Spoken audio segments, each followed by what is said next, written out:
the chase and the hunt, and I set the pace when I'm running. I always take what I want and I always give it 100. Don't need a bank, no I'm funded. Play the game like it's nothing. I'm always thankful for something. Don't take for granted, stay humble. Now wake up! It's time to look at the enemy. Look in the mirror if he is no friend to me. It's not working. Hello, Miami. Thank you so much for watching 305 Sports Now. I am your host, Will. And today I have an amazingly special guest, right? Many of you know him, but let me read you his accolades, okay? Because there's a lot to talk about. He was a first-round pick in 1990 out of Texas A&M.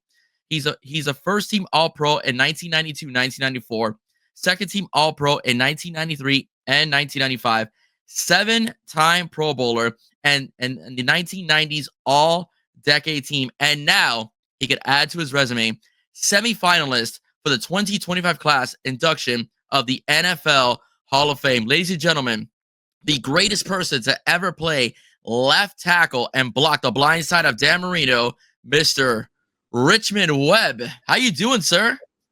Hey, Will. How you doing, bro? Good to be back on your show. How you doing? I'm doing just fine, man. I'm doing just fine. Excited for Thanksgiving. You know, I'm a teacher, so I get a week off next week, so I'm pretty excited about that. A lot has happened since we last spoke. You know, there was a campaign on X to get you your name mentioned for the Hall of Fame. We all felt that it's long overdue. You deserve to be in there. You and Keith. All right. We also want to add him in there as well, the left guard, Keith Sims, as well. So the first thing, the NFL has made you a semifinalist. So I just want to start off with, how are you feeling right now and finding out that you're a semifinalist to enter the Hall of Fame? Yeah, it's, first time. I've been out the league since 2002, but to actually make it, I think the first cut was 50, and then to make it to 25, and then it's like now your eyebrows raise up and say, hey, somebody's paying attention. But, Will, like you said before, the fan base got together, different fan clubs, formed a committee, and put together a social media push to, make awareness. And I think they've done a tremendous job of reminding guys or the media of, how it was when I played, and posting, old articles and this and that, because really I retired in 2002, so I was 20, but it was over 30 years ago I played. So that's quite a bit of time. They probably have some voters that have since retired and have new guys that really probably needed a refresher on that, because, if you wasn't around, it's not like you're going to remember it unless you grew up in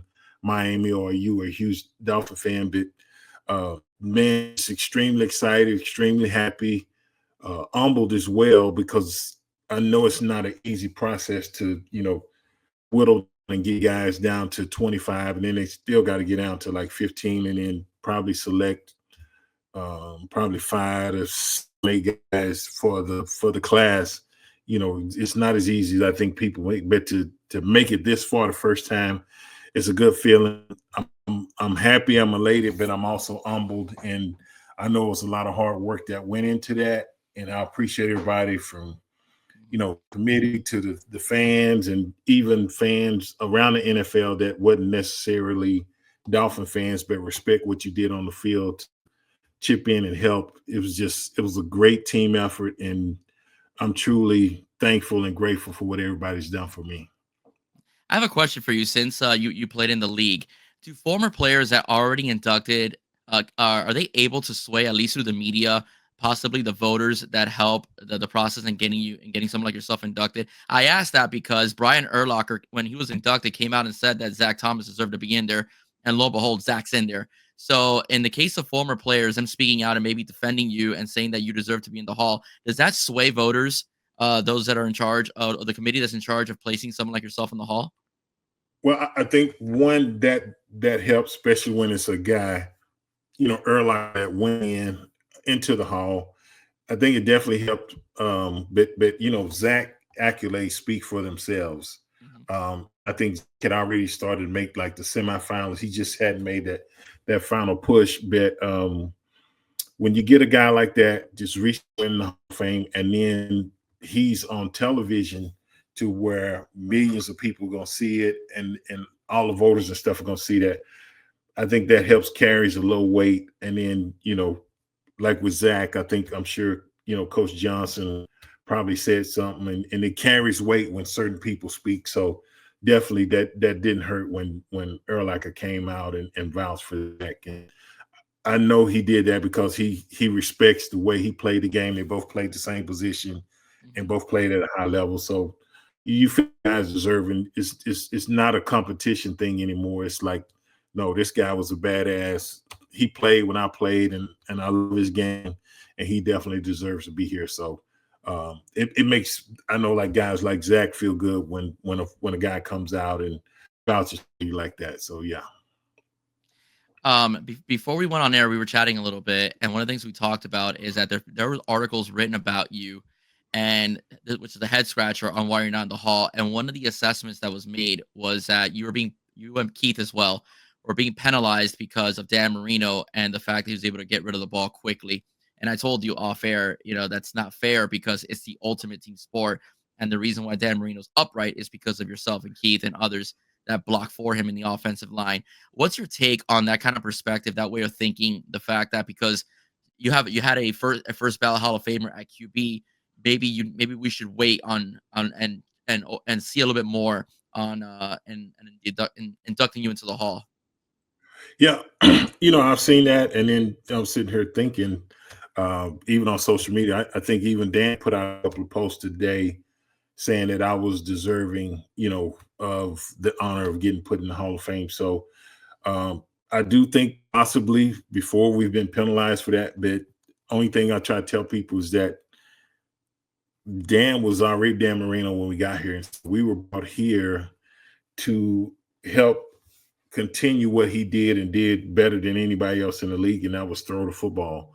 And we had to be pretty good at what we did because they put us on the blind side. And so he had to have trust in me and Keith to protect his blind side, because most of the time when you drop back, you can't see what's coming from behind you. So take that as an honor. But I just think that you can't, I've heard that, but you can't, I don't think you can, I guess you could, but I don't think you should penalize somebody, because as an offensive lineman, we don't have any say of what the plays are or whatever. Just call what's run, and we do it to the best of our abilities, whether it's a run or pass or whatever. So it's a team sport, and it takes 11 to win a football game. It doesn't take one. Quarterback by far is the most important position on any team, but there are other important positions as well, and you got to have a good offensive line. And as Dan got older, it made sense for them to surround him with guys that could protect him and continue to let him do what he did for 18, 19 years, play almost 20 years. Not now, but back when he played in the 80s and 90s, it was a different game then, and the quarterback wasn't protected like they are now. And so people are going to say what they want to say, but I think everybody's starting to realize, and I think that's why I'm starting to, make ground and say, yes, semifinalists. And like I said, the committee did a great job of posting, former articles and talking to different historians and stuff that posted information. And then they gave their viewpoint. And then I think that carries weight. So hopefully that's swaying the way they viewed us before. And I say, no, they had to be really good to be able to do what they did, because Dan wasn't a mobile quarterback. But, he was the best at what he did, and I wouldn't trade it. I'd do it all over again the same way. I wouldn't change things. So, yeah, that's the way I view it. It seems to me, as an observer, that the Hall of Fame at times seems to undervalue offensive linemen a little bit. And the reason why I say that is because I'm going to give you an example. I was doing some digging, and Larry Little, who blocked for 2,000-yard running backs and an undefeated team. It took him 13 years after he retired to enter the Hall of Fame. Steve Wisniewski, who retired with you, this is his first time as well, and he's also a semifinalist who played for a very long time in the league as well. And then you have Dwight Stevenson, who at the time at his position was considered the best to do it. It took him about 11 seasons to get into the Hall of Fame. What why does the Hall and some of their voters sometimes overlook the fact that the offensive line is one of the main reasons why quarterbacks, running backs, and wide receivers have all these numbers, and it takes maybe a couple attempts to get an offensive lineman in the Hall of Fame, whereas sometimes a running back or a quarterback or a wide receiver is automatically a first ballot Hall of Famer. Yeah, I think one thing is, stat wise, it's not a lot you can measure unless you measure penalties, how many times you jump off sides. Linemen don't have, where a receiver have, if he played 10 years and he has 8,000-yard seasons, and one year might go 1,500 or 2,000. Led the league in passing yards or touchdowns. Those are measurables that people normally gravitate to. For a defensive lineman, it's sacks, tackles, defensive player of the year, same with linebacker, defensive back. It's more measurable goals or stuff that they can physically look at a stat sheet and see. And then the offensive line is not a sexy position. So most people don't when they look at a team, they don't look and say, oh, I want to be like one of the offensive line. They want to be one of the receivers or, one of the skill positions, running back, quarterback. And most of the time, even with jerseys, the way it's promoted, you look at it, Tyreek, Waddle, Tua, you look, those jerseys are going to probably be the ones you see up in the NFL Pro Shop, because that's what people gravitate and buy. But, you got guys like Teron Armstead, Austin Jackson's they're really great players, top of their game, but people just don't pay it much to, because it's not a glory position. But I think that's part of it. And a lot of times that's why it takes someone paying attention to the offensive line to let them know, no, this guy was really good and he's deserving of being in there. And then they'll say, oh, yeah, and try to fit you in sometimes, I guess, with, some of the skill position players. But I think that's it. It's just not measurable statistics that you have a lot of that you can say, oh, yeah, I remember this guy. I watched offensive line play every week, this and that. Most people don't watch that. They watch the quarterback and throwing the football, or, running backs. That's what they catch their eye. Yeah. Well, that's starting to change a little bit. I'm glad to see that now. When you listen to a lot of reports, you'll see how many pressures the offensive lineman allowed, which was a Pro Football Focus, score ratings. You'll see how many pancakes they're getting now, which before you never were able to find out that statistic because it really wasn't covered. And now, at least at the college level, they're breaking those numbers down, and so I think it gives a bit more of a statistical overlay at the position of offensive line. But regardless, you can't do anything without an offensive line. The offensive line is the most important position group in the entire team, because that's what allows the running back to run for 1,000 yards. That's what allows a guy like Dan Marino to throw for all the yards he did. A guy like Duper and Clayton, to have time to get open, is the guys in the trenches doing all the dirty work to make sure that happens. So I think, regardless of the metrics, I think the voters should kind of pay attention to that. And again, I think that's changing because now you're starting to see more measurables towards linemen, like pancakes and hurries and sacks given up versus non-sacks versus pressure. So that is changing. But you are an offensive line guy, and I want to transition out to the Miami Dolphins, the team itself, in 2024. The Dolphins had a rough start to the season. There was a lot of criticism to Mike McDaniel, mostly Chris Greer, I would say, but Mike McDaniel as well, because they really didn't attack or really take a look at the offensive line. They lost Robert Hunt. They lost Connor Williams as well to free agency. And early on in the season, it showed there was a bit of a deficiency. Credit to Coach Butch. He's done the best he can, especially with Tua returning. You as a former player and an offensive line guy, and understands the importance of having the time to throw the football, and also how important it is to open up running lanes. First, what are your thoughts on a team this year looking at the offense, especially early when the season started? I thought we had some good offensive linemen, but like you said, it definitely hurt when we lost Robert Hunt and Connor Williams. And I think Connor Williams is retiring, or he's going to retire. I just saw that in the papers. I know he had a pretty serious injury, when he hurt his knee last year. So um, I hated to lose Robert Hunt. I mean, the way him and Austin Jackson played, side by side last year, that was huge. And so knowing when you get that kind of play out of two guys playing side by side, you want to keep that together. And I think what happened was they waited too late to try. If they would have signed him earlier, I think he'd have been here, and that would have been a huge bump.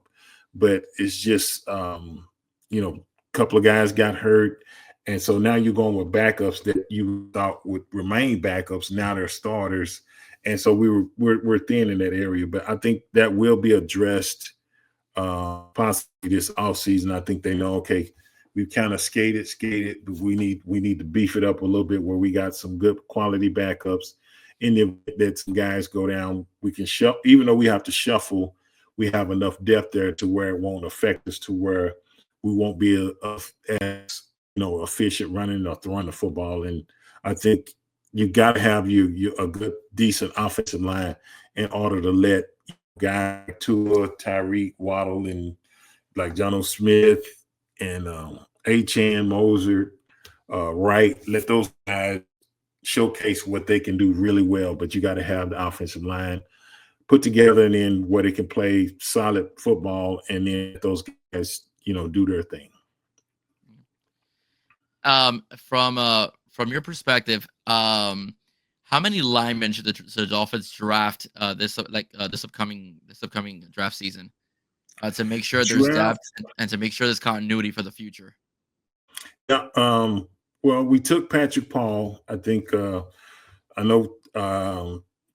I don't know if Teron is going to retire. I know he's mentioned it a couple times, but they drafted Patrick Paul last year. I think he's going to step into the left tackle position once Teron makes that decision. He's one of the best tackles in the league right now. And then Austin Jackson, we talked about it. He's hurt. He's got a knee. He's on injury reserve. But I think outside your tackles, I think you're good. I think it's just, bringing in probably a couple of guards or a guard center guy that can back up. I think we'll address that with a couple of good solid guards, whether it's in the draft or one via free agent, this and that. I think that's what we'll probably focus on, the interior of the offensive line versus not so much your tackles. I think we'll be looking to beef up the middle a little bit. Okay.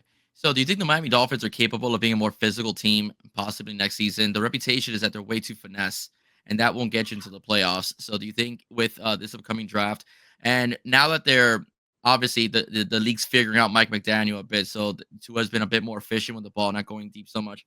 Do you think the Dolphins are capable or will like to be a bit more physical maybe next season to kind of help, with the passing game as well, help maybe open it up again?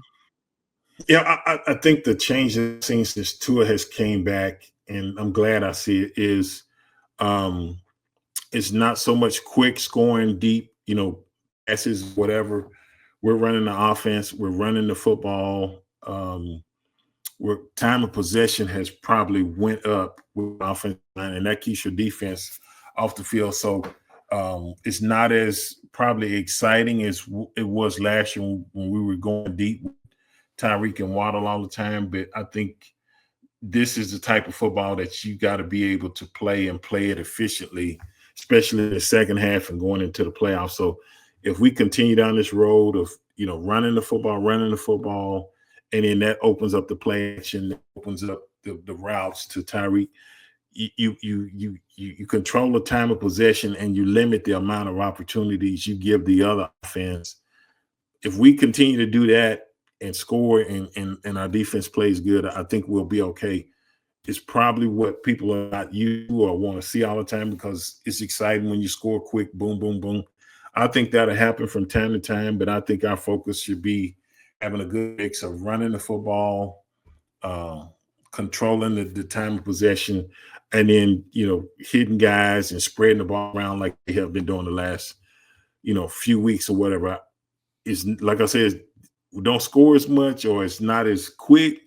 I think it'll be much more beneficial in the long run. Yeah.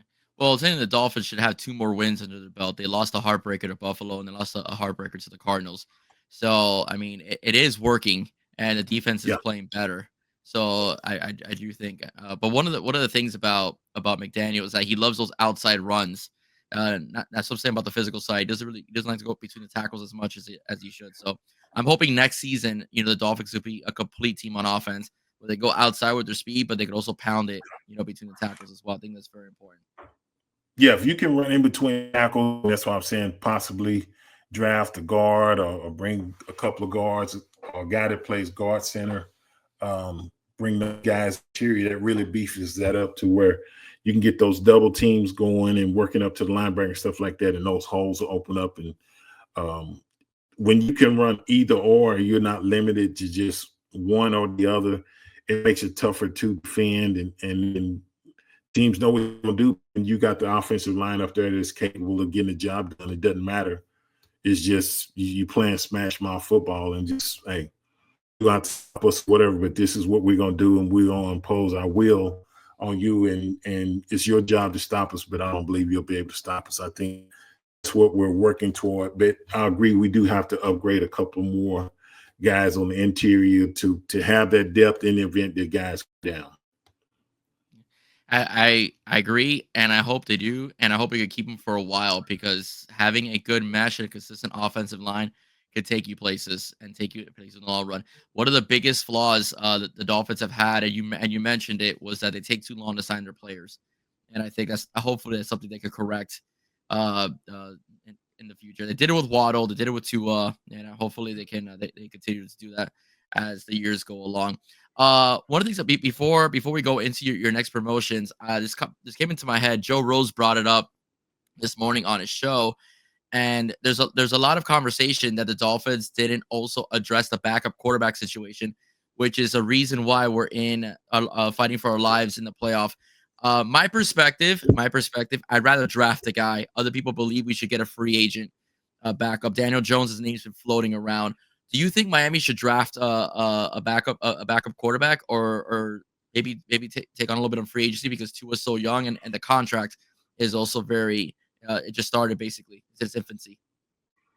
Yeah, I think it depends. I think you see what's out there at the free agent market, but you can also find guys in the draft, and it's just developing that guy. And I, the thing is sometimes your backup doesn't necessarily do the exact same thing that your starter does. So if your starter goes down, you need to know what qualities or what his strengths are, and you focus on putting him in the position to maximize his strengths and saying, okay, Tua processes quick, he gets the ball out quick, this and that. So that's his strength, this and that. The next guy might be a more mobile running guy, whatever, but whatever it is, it's not a cookie cutter. You got to have plays designed for that guy in the event that he's got to take over. But it can't be a situation where you sign a guy like a week or two and then, bring in and think he's going to grasp the offense and stuff like that. I think it's a lot to this offense. So you can't just draft a guy. You got to have that guy, develop him through the quarterback camps, training camp, and stuff like that. In the event that happens, you say, okay, well, Will's a starter. Will went down. We're gonna put Richmond in, but Richmond can't do what Will does, but Richmond does other things well. So now that we know that, because he's in our system, you just kind of tailor it to what my strengths are versus what your strengths are. Thank you so much. I'm glad. Thank you for addressing it. That was a major problem at the beginning of the year, and I wish that would have been done in the off season. A lot of us feel that way. Mr. Webb, you're a pretty busy guy, so can you let the audience know what you're up to and anything you want to promote, any appearances you're going to make, even if it's for Texas A&M, what are you up to? Yeah, I went to the last Aggie game, and like you say, the SEC has been crazy.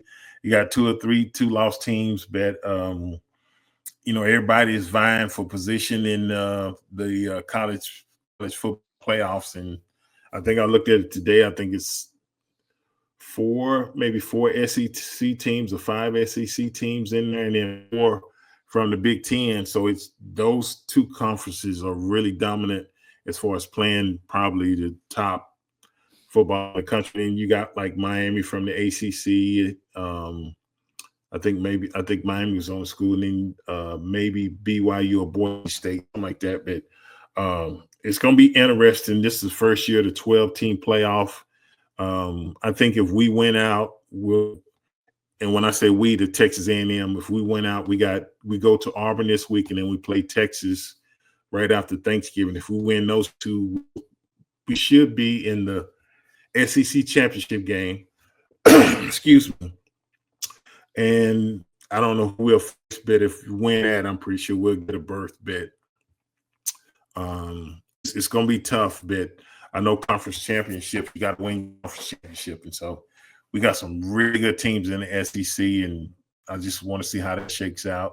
But other than that, just been getting a lot of requests for podcasts, especially since yesterday, the semifinals came out, which I don't doing. I like going on people's shows. If people want to bring me on, I appreciate the attention. Is just trying to schedule everybody to come in, but give me an opportunity to say thank you to the fans and people that played a huge part in it. And other than that, that's it. Just watching the Dolphins on Sunday. We got New England. I know that, but other than that, I don't have too much other stuff going on.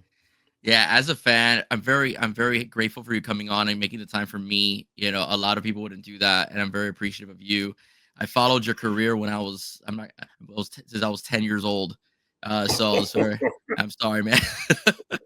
Hey, that's a good thing. You're a true fan. You've been around. I am. Started following the Dolphins, so it's always good to hear stories like that. So yeah, no. Let me tell you, I remember.